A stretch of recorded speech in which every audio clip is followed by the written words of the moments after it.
श्री हरि बोलो ग्रंथराज श्रीमद्भगवद्गीता जी की जय। श्री परमात्मने नमः। नमस्कार मित्रों, आज के इस वीडियो में हम श्रीमद्भगवद्गीता के दूसरे अध्याय के श्लोक 60 से 63 की चर्चा करेंगे।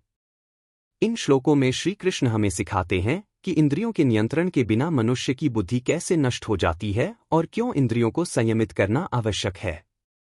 अगर आप अपने जीवन में शांति और स्थिरता चाहते हैं तो इस वीडियो को अंत तक जरूर देखें।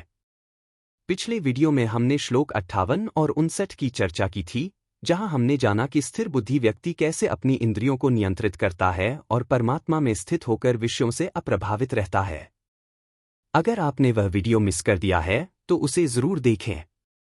आज के श्लोक 60 में श्री कृष्ण यह बताते हैं कि इंद्रियां इतनी बलवान होती हैं कि वे मन को बलपूर्वक खींच लेती हैं, भले ही व्यक्ति विवेकवान हो। श्लोक 61 में उन्होंने यह भी बताया कि अपने इंद्रियों को नियंत्रण में रखकर उन्हें भगवान में स्थिर करके ही व्यक्ति की बुद्धि स्थिर हो सकती है। श्लोक 62 और 63 में भगवान ने बताया है कि कैसे विषयों के चिंतन से आसक्ति उत्पन्न होती है, जिससे कामना और फिर क्रोध पैदा होता है। क्रोध से व्यक्ति की बुद्धि का नाश हो जाता है और वह विनाश की ओर अग्रसर हो जाता है। भगवद गीता अध्याय 2 श्लोक 60 से 63। इंद्रियों की प्रबलता का निरूपण।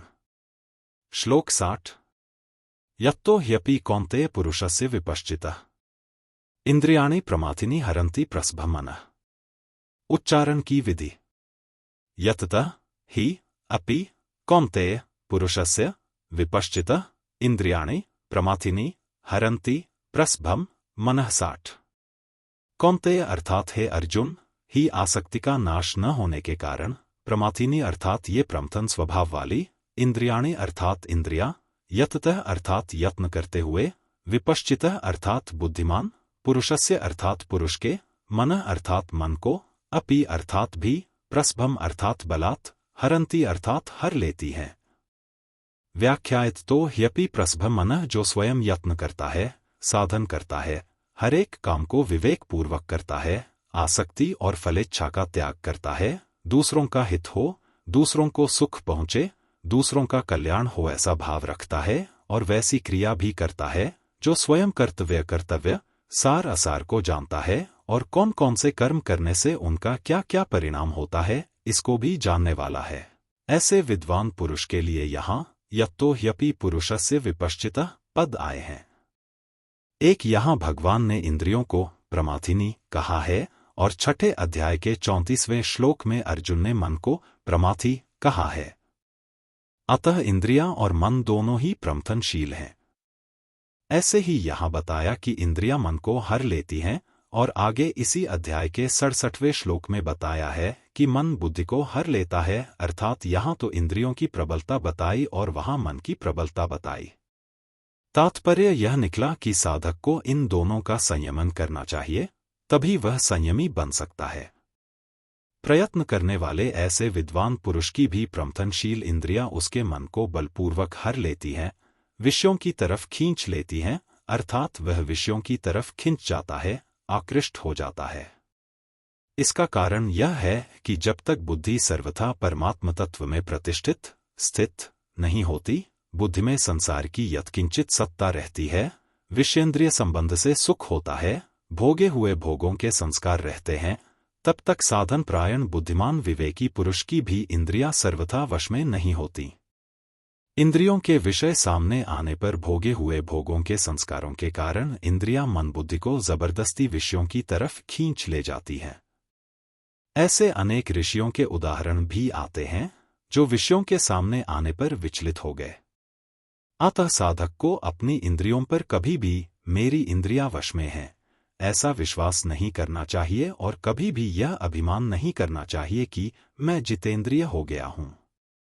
मात्रा स्वसरा दुहित्रा वा न विविक्तास्नो भवेत्। बलवान इंद्रिय ग्रामो विद्वांसंपि कर्षति। मनु 02:215। मनुष्य को चाहिए कि वह माता, बहन अथवा पुत्री के साथ भी एकांत में न बैठे, क्योंकि बलवान इंद्रिय समूह विद्वान को भी अपने वश में कर लेता है। संबंध पूर्व श्लोक में यह बताया कि रस बुद्धि रहने से यत्न करते हुए विद्वान मनुष्य की भी इंद्रियां उसके मन को हर लेती हैं, जिससे उसकी बुद्धि परमात्मा में प्रतिष्ठित नहीं होती। अतः रस बुद्धि को दूर कैसे किया जाए, इसका उपाय आगे के श्लोक में बताते हैं। मन और इंद्रियों को संयम पूर्वक भगवत परायण करने की प्रेरणा तथा इंद्रिय विजयी पुरुष की प्रशंसा। श्लोक 61। तानि सर्वाणि संयमे युक्त आसीत मत्परः वशे ही यस्येन्द्रियाणि तस्य प्रज्ञा प्रतिष्ठिता। उच्चारण की विधि। तानि सर्वाणि संयमे युक्त आसीत मत्परः वशे ही यस्य इंद्रियाणि तस्य प्रज्ञा प्रतिष्ठिता। 61। तानि अर्थात उन, सर्वाणि अर्थात संपूर्ण इंद्रियों को, संयम अर्थात वश में करके, युक्त अर्थात समाहित चित्त हुआ, मतपरः अर्थात मेरे परायण होकर, आसीत अर्थात ध्यान में बैठे, ही क्योंकि, यस्य अर्थात जिस पुरुष की, इंद्रियाणि अर्थात इंद्रिया, वशे वश में होती हैं, तस्य अर्थात उसी की, प्रज्ञा अर्थात बुद्धि, प्रतिष्ठिता अर्थात स्थिर हो जाती है। व्याख्या। तानि सर्वाणि संयमे युक्त आसीत मत्परः, जो बलपूर्वक मन का हरण करने वाली इंद्रियां हैं, उन सबको वश में करके अर्थात सजगता पूर्वक उनको कभी भी विषयों में विचलित न होने देकर स्वयं मेरे परायण हो जाए। तात्पर्य यह हुआ कि जब साधक इंद्रियों को वश में करता है, तब उसमें अपने बल का अभिमान रहता है कि मैंने इंद्रियों को अपने वश में किया है। यह अभिमान साधक को उन्नत नहीं होने देता और उसे भगवान से विमुख करा देता है। अतः साधक इंद्रियों का संयमन करने में कभी अपने बल का अभिमान न करे, उसमें अपने उद्योग को कारण न माने, प्रत्युत केवल भगवत कृपा को ही कारण माने कि मेरे को इंद्रियों के संयमन में जो सफलता मिली है, वह केवल भगवान की कृपा से ही मिली है। इस प्रकार केवल भगवान के परायण होने से उसका साधन सिद्ध हो जाता है। यहाँ मतपरः कहने का मतलब है कि मानव शरीर का मिलना, साधन में रुचि होना, साधन में लगना, साधन का सिद्ध होना, ये सभी भगवान की कृपा पर ही निर्भर हैं। परंतु अभिमान के कारण मनुष्य का इस तरफ ध्यान कम जाता है। कर्मयोगी में तो कर्म करने की ही प्रधानता रहती है और उसमें वह अपना ही पुरुषार्थ मानता रहता है। अतः भगवान विशेष कृपा करके कर्मयोगी साधक के लिए भी अपने परायण होने की बात कह रहे हैं। भगवान के परायण होने का तात्पर्य है केवल भगवान में ही महत्व बुद्धि हो कि भगवान ही मेरे हैं और मैं भगवान का हूँ, संसार मेरा नहीं है और मैं संसार का नहीं हूँ। कारण कि भगवान ही हरदम मेरे साथ रहते हैं, संसार मेरे साथ रहता ही नहीं।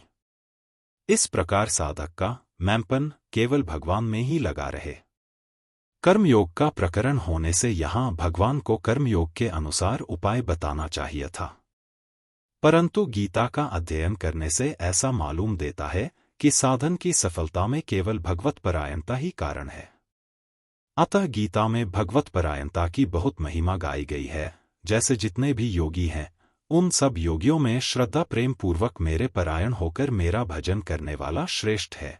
6 अध्याय का 47वां श्लोक। आदि आदि।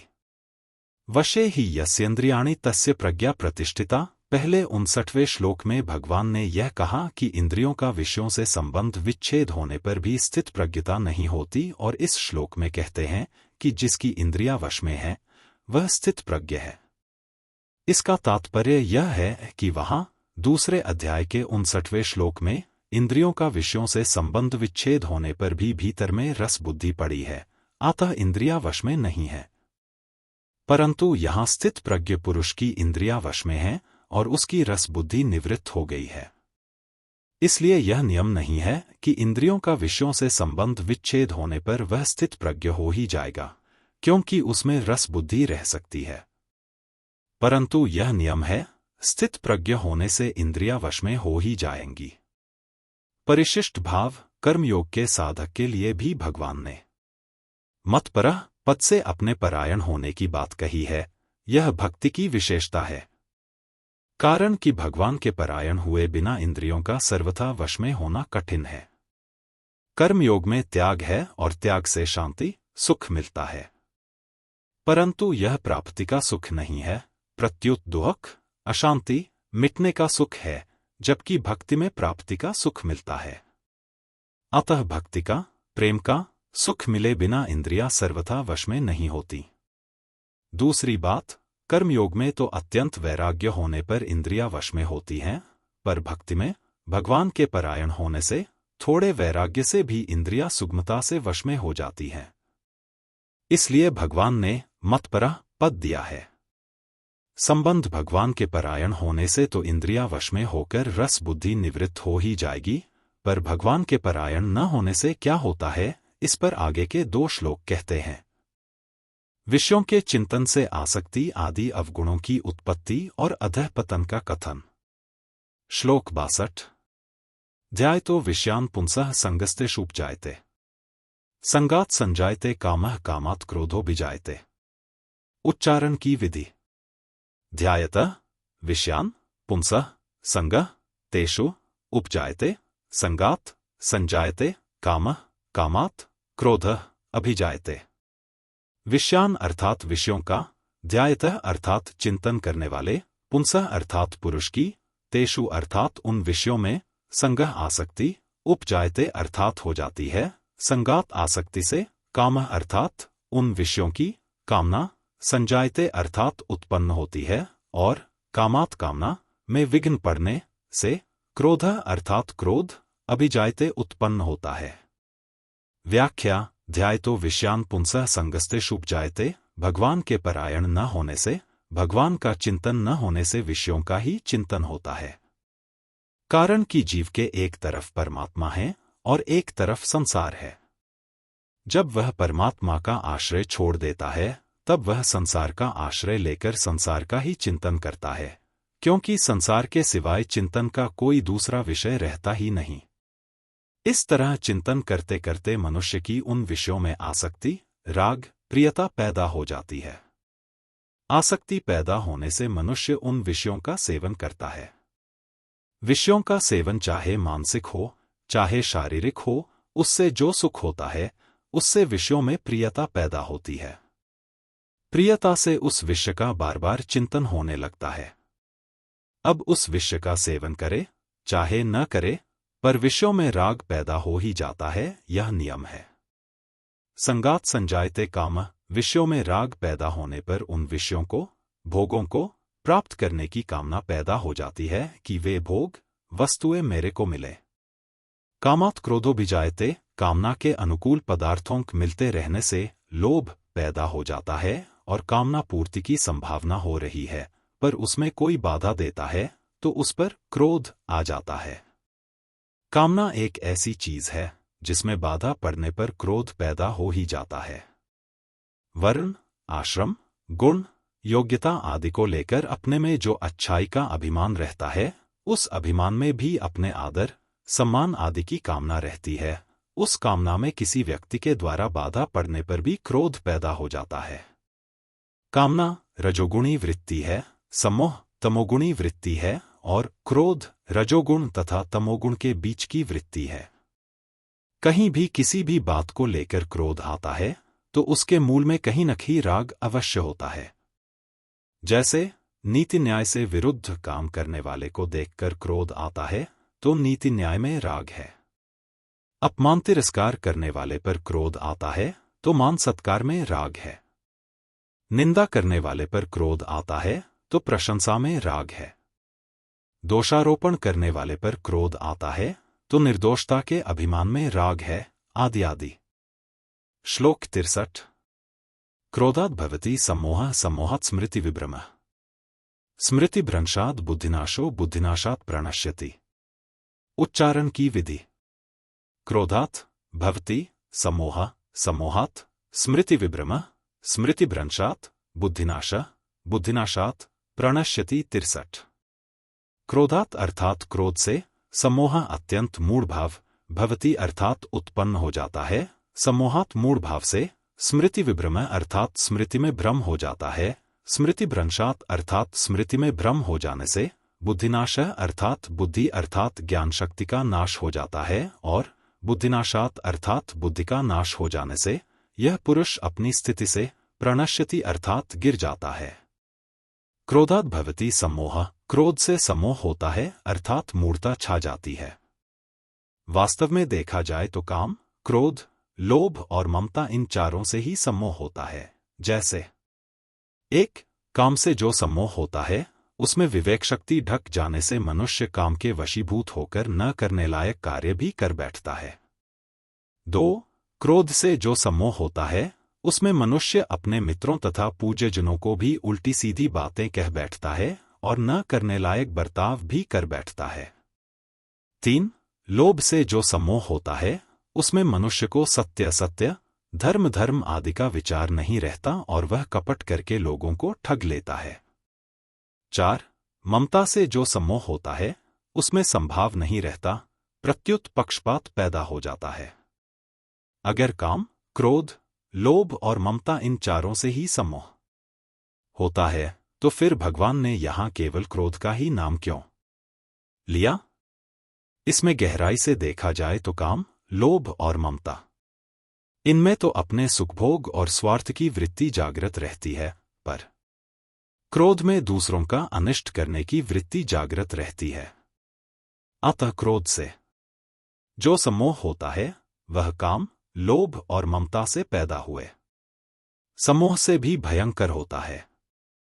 इस दृष्टि से भगवान ने यहां केवल क्रोध से ही सम्मोह होना बताया है।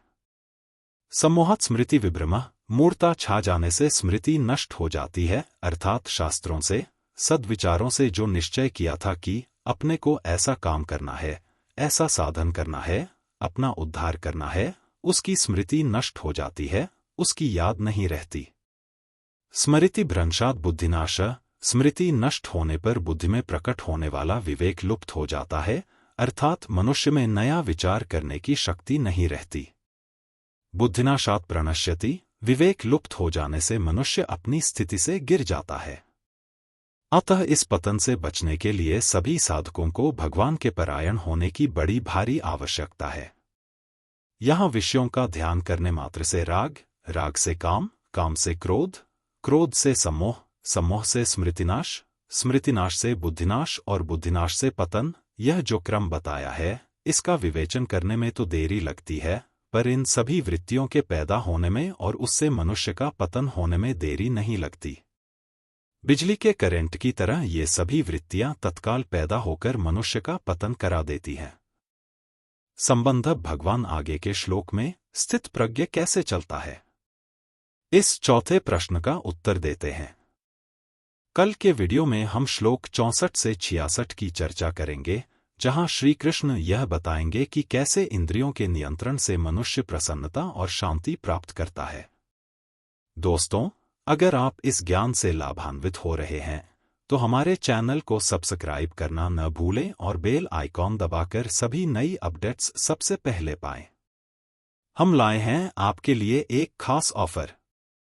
आपने आज के वीडियो से क्या सीखा, हमारे साथ कमेंट सेक्शन में शेयर करें। जिस कमेंट को सबसे ज्यादा लाइक्स मिलेंगे उसे हमारी तरफ से एक खास गिफ्ट मिलेगा। याद रखें, भगवद गीता का ज्ञान हमें यह सिखाता है कि कैसे हम अपने मन और इंद्रियों को नियंत्रित कर सकते हैं और अपने जीवन में शांति और स्थिरता ला सकते हैं। बोलो ग्रंथराज श्रीमद् भगवद गीता जी की जय। जय श्री कृष्ण।